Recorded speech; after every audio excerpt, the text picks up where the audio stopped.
kwa sababu watu wengi ni wavivu kufikiri, opportunity hawazioni hata kama zipo zimetuzunguka kila siku. Na kuto kuona opportunity, matokeo yake hakuna utakachozalisha. Hauna thamani, hauna kitu utakacholipa, kwa sababu pesa haina thamani. Thamani inabebwa na wewe. Pesa ni wewe.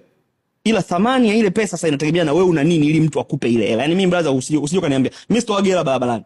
Mimi kwenye gari yangu hata wewe brother naomba 2000, si shushi kio, sikupi hata 10.